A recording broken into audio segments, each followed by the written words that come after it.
Welcome everyone to another appointment with bVector, Meet the Expert. Today I'm delighted to introduce you Frederic Bartumeus from Spain. Hi Frederic. Hello Eva, how are you? I'm fine, very well, thank you. Nice to have you here. Frederic. Thanks, I'm ready. Yeah, you're ready, great. So please let us know a little bit about yourself. Where do you work in Spain and on what? Thanks. So I'm working very near Barcelona, 1 hour north from Barcelona, in an ecology research center, and I'm a professor at the Catalan Institute of Advanced Studies, and working for the Spanish Research Council in this research center, and also at CREAF at the University Autónoma of Barcelona. My training is I'm biologist by training, but I've been working a lot on modeling animal movement and dispersal processes. Talking about animal, I see you have a big interest on little animals like mosquitoes, right? And this is where I want to go today, actually. I want to talk to you about this very interesting app that you developed, which is called Mosquito Alert. Yes, I prefer to call it a system. It's a citizen science system, Mosquito Alert.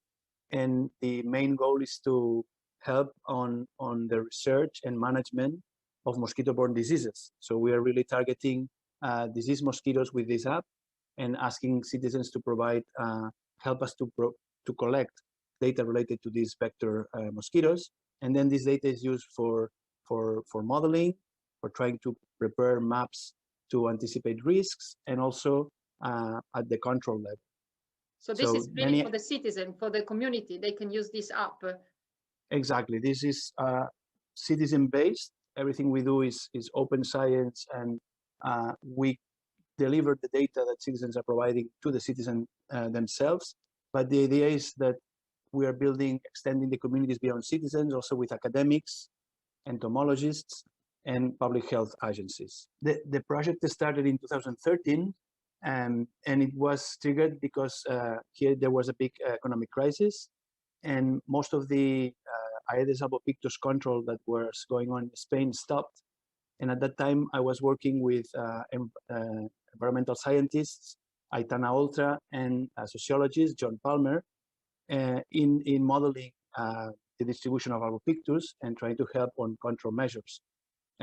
With these sociologists, we were also working in another project on human mobility with apps, and we just connected the dots and thought, well, maybe we can build up an app or a system where citizens can help us to collect this data that now we are finding. So we joined together all these ideas, and we try to build up one unique system, incorporating all these different types of data that we think are relevant for preparedness and anticipating outbreak risks in one single system. So that's the idea that we have been following up with the help of two relevant European projects, European funding.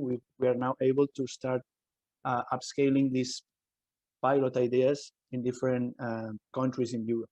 Yeah, I see this can also have a very good implication on other parallel projects that are dealing with emerging diseases. And to mention one is the VEO, the Horizon 2020 project, Versatile Emerging Diseases Observatory, where you are part of it, leading a working package of the citizen science, correct?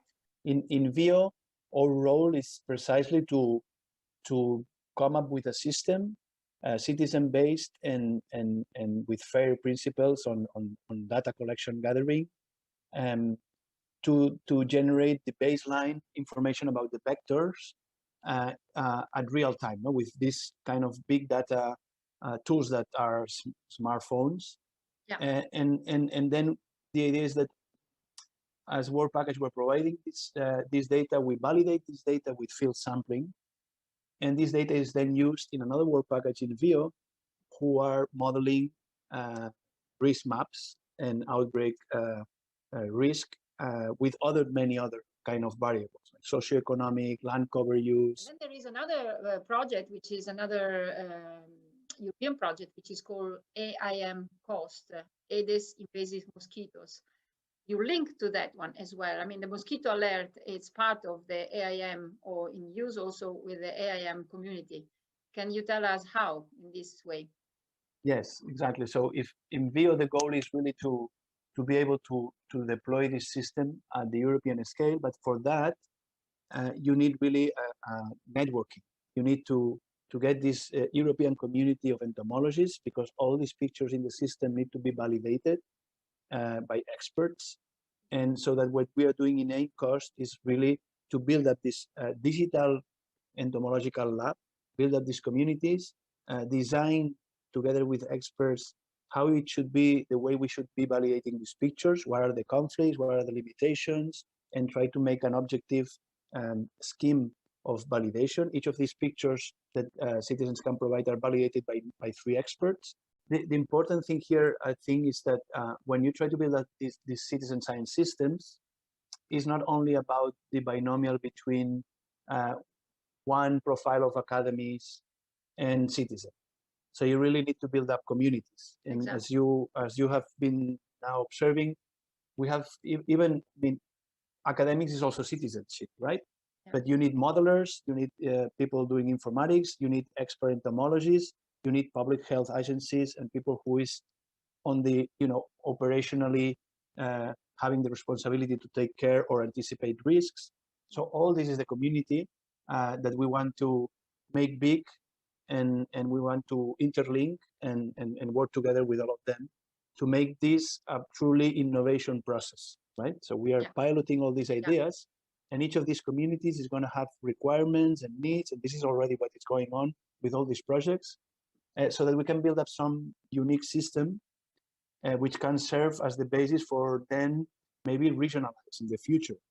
Yeah, but because we want to start with something that is, on the same plane for everybody, and tested and consensuated by many people.